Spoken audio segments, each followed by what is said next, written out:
Greetings from EverQuest Footpad. Here we are doing some Seeds of Destruction era content. We're going to be discussing rogue poisons in the context of Seeds of Destruction era group content, as well as Seeds of Destruction era raid content. In the group content, we discuss utility poisons, mainly the use of Archer's Bane, Fighter's Bane, and Monk's Bane. These I use with an enchanter here, but they can also be used with a shaman. It is important to note that using Myrmidon Sloth or Warlord's Bane, the Enchanter Slow or Shaman Slow will overwrite both Myrmidon Sloth or Lord's Bane, so I tend to use Archer's Bane, Fighter's Bane, or Monk's Bane. Monk's Bane tends to be the one I gravitate to in group content with an Enchanter or a Shaman. When not grouped with a Shaman or Enchanter, I tend to use Myrmidon Sloth or Warlord's Bane. But again, the makeup of the group will dictate what type of utility poisons you use. So learn about these utility poisons and how to use them, kind of thing. That's the basic idea. I then transitioned over into raid content, and so we do a Corfax progression raid, and to get keyed into Corfax, which is Seeds of Destruction era end game zone, which you need to get flagged into, and so I also discuss Valence Tactic and Talon's Tactic poisons. I did make a mistake in my last video, EverQuest Poison Making video number 17. I said that it would only proc once, which is not true. They actually proc 60 times or 1 hour. This is a video series that I'm making not just to resolve any issues that my viewers have with poison making material, but unresolved issues that I have. This is all brand new to me, the content as well as poison making. So that's part of the reason why I'm making these so for me to learn. Here, what we're watching is the Wrath Council fight, and in this era, we're actually watching classic Relosian armies versus the Wrath Council. So you're actually on the Wrath Council side, which I think is pretty neat. And if you played in the Planes of Power era, you actually fight the Wrath Council. Here, you're actually helping the Wrath Council. So it's kind of cool. It's kind of like being a rogue. Anyways, I hope you enjoy the next videos. So you're going to watch some group content, some raid content, and I think you're going to like it. So we're here in Caesura Library. This is like the height of the Sebelizian Empire, so this is kind of the best of old world Sebelis, or at least Sebelis how it used to be. We're tasked with finding these corrupt beguilers in Caesura Library. And what happens is they enter this trance-like state at about 30%. So about 30% you back off. Once they exit that trance, then you finish DPSing them down, and then you get the task update. I've been using Monk's Bane, Monks and Fighter's Bane. This is an attack. This is an attack debuff. And this right here is a avoidance debuff, and they stack with the Enchanter's Incapacitate. So Incapacitate reduces armor class among many of its effects, but Monk's Bane will reduce avoidance. If I use Warlord's Bane or Myrmidon's Sloth, which have slow components to them, the Enchanter's Slow will overwrite that. So if you're grouped with an Enchanter, I would avoid using Quellius Trauma or the Warlords. Same thing with a Shaman. But I would recommend using either Fighters, which reduces attack, Archer's Bane, which reduces the mob's crit chance, and Monk's Bane, which reduces their avoidance.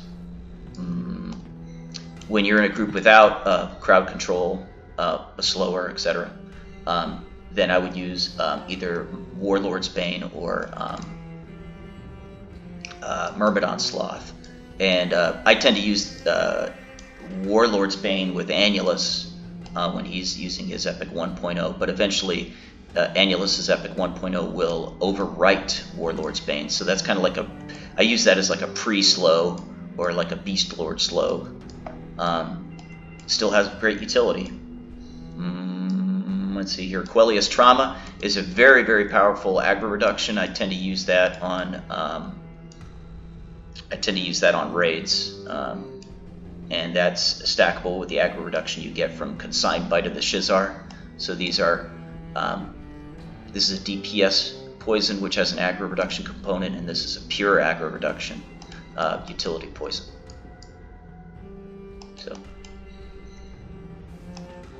So we're going to continue just working through KSOR library and try and find these corrupted guys. Finish these the task. It's really cool seeing Sebelis how it used to be.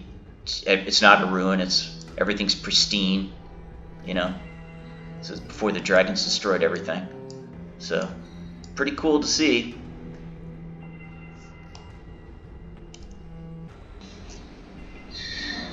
Wow, that's a nice fountain. So you got water coming in from the top, and then it divides through this aqueduct. Almost like a Romanesque fountain. That's beautiful. Look at that. Yeah, the Ixar during their height, man, they had some nice architecture. It's too bad, like, the only way that they understood life was being enslaved by the Shizar, which they then learned the ways of the Shizar and started enslaving other races once they were freed from the Shizar. So it's kind of sad that it's kind of this long line of just, you know, a system that's incompatible with a free society. Anyways, we're gonna do this this event with these corrupted scholars. I think we need corrupted beguilers, but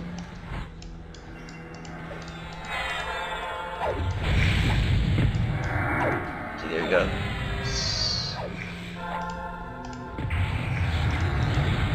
So you see here's fragmented consciousness, that's cripple, and then so you see there's an armor class reduction component to that, and then here's the avoidance reduction from Monk's Bane.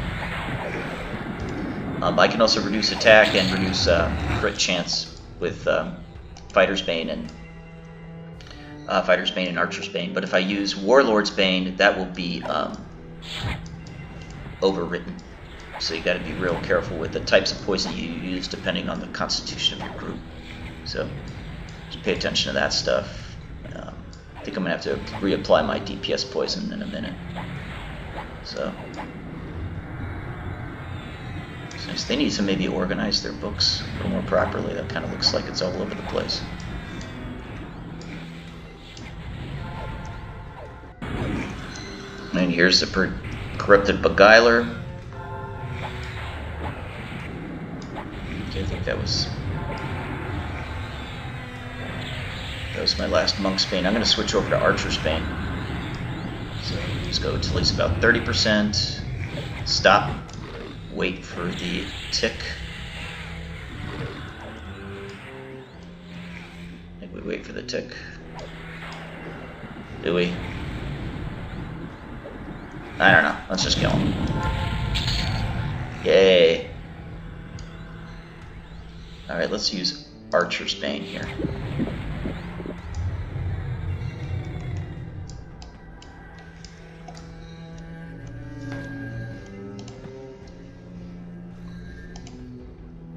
It's really fun to play with these utility poisons, but I would say that probably in a raid setting, you're more likely to use Quellius Trauma just to keep off the radar. In group settings, I think these utility poisons have much more use. But and then of course you have the raid poisons, the balance tactic and Talon's tactic poisons. So So I was wrong about Valen's Tactic and Talon's Tactic poisons. They proc 60 times or 1 hour, so they will continue to last. So you're not just going to use them a single time. So what that means is, as long as an equal number of rogues are using Valens as Talon as they are that are using Talons, then inevitably one rogue is going to attack right after the next, and vice versa. So my understanding is that this will last and progress throughout the entire raid. So we're just continuing towards the next event, which I don't know anything about. This lava seems rather ominous. So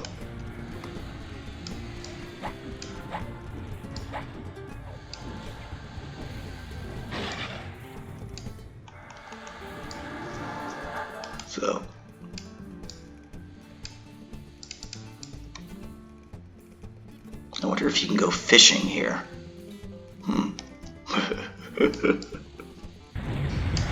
Okay, so what I've done is I've sorted my hits, my Valens and Talons Tactic, into this window here that says hits, which was just my melee hits and my backstabs. Now it includes any spells, just my spells. And from my understanding, Valens Tactic and Talons Tactic, really, it's like a finishing blow, but it'll work for any level mob. And it actually procs 60 times or 1 hour, whichever comes first. It doesn't proc all that often, but when it does proc, it's 17,000 hit points of damage. And again, Talons does the exact same thing. The question is, how much more does Valens, how much more will Valens hit for, or Talons hit for? How quantifiable is it when, when the mob was just made susceptible to the previous poison? So that's the real question, just to kind of get a better sense of that. So that's kind of what we're trying to figure out now. At our last event, we had 3 rogues. 2 of us were using Talons, or 2 of us were using Valens, and 1 of us was using Talons. We did a pretty good job with that event. It was kind of a close call, but we did a pretty good job with that event. One thing to keep in mind with this expansion, this is all new content. This is all new content, and we're learning the event for the first time, and we're learning how to use these poisons for the first time. So it's all brand spanking new to us, which is self-evident, but I mean, that's kind of the beauty of playing on a time-locked progression server. That's why we do this, is to learn all this stuff and learn about stuff we could always heard about but never got around to because we were doing something else back in the day. So so I mean, it's kind of like a finishing blow, but for any level mob, so you're not constrained by that level requirement. And right now I'm backstabbing. My high level backstabs have been around 17,000. Sometimes lightning will strike and I'll triple backstab, but those triple backstabs come few and far between, And the fact that I have this Valens Tactic Poison Strike is pretty sweet. So and it'll proc 60 times. That's a lot of finishing blows against high level mobs. And don't forget, there's an aggro reducing component to that. So when I hit, it's not like the mob's going to turn around on me and hit me like they do with Strike of the Shizra. That there's a corresponding and significant drop in aggro. So sorry if I'm coughing into the mic, but yeah. So pretty significant. Anyways, we're working our way towards a raid target, which I don't know anything about. Go from there. So here's the subsequent raid encounter. We do encounter the Soul Slayer guy. It has to do with the Miramites and Discord. And anyways, So we go ahead and complete it. The way that this event works is you take him down to 20% of his health. He then will run to one of these portals. When he reaches a portal, you have to kill a Pyrelian and a Geldrian. So these Rift Seekers, you have to kill them before he starts summoning a bunch of ads. So basically, you get him down to 20%, run to the portal, kill the 2 Rift Seekers as quickly as you can, and switch back to the Soul Slayer and just kind of keep going back and forth. He does have like a little bit of a grab flux component, but other than that, it's a pretty straightforward encounter. It didn't seem like Valens and Talons proc that often, but when it did, it hit for quite a lot.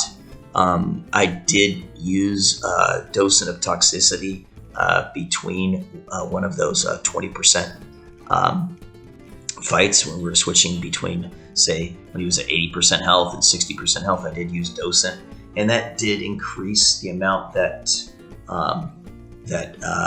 Valens was hitting for significantly. And I think I was one of the high DPS melee DPS players on this fight, which might present some problems because when rogues start climbing in the DPS and they take DPS aggro, that's not so good. So, but that might be that might not be an issue because we actually split the raid. There's only 30 of us that were doing this, remains to be seen whether a DPS aggro with Valens and Talons tactic poisons will be a thing. I would say there is, of course, the aggro reduction component of Valens and Talons tactic poison. I would say to use them in conjunction with Quellia's Trauma to again keep DPS aggro reduced as much as possible. And so I guess that's the only closing remark I'll make is, when you're on raid, make sure you're using some type of DPS reduction poison, and anything that can keep you off of the threat, keep your threat generation low, in conjunction with Valens and Talons tactic poison, or if you're using Strike of the Shizra or combined a Bite of the Shizar, any of those, try and keep your aggro low, because I think rogues, their DPS is steadily going to be starting to climb. Another thing that's noteworthy is, all of us has more or less reached level 85, so we don't have, a lot of us don't have our AA abilities, which include all the new AAs that were granted from level 80 to 85. So once we start investing in those and we start picking up in the DPS department, then corresponding aggro that's just generated through that DPS will climb. So again, that's another thing to keep in mind, something we need to learn. So great learning opportunity. I really, really enjoyed this raid. I thank you guys for watching. Please shoot me a question, call. Look forward to hearing from you guys. Bye.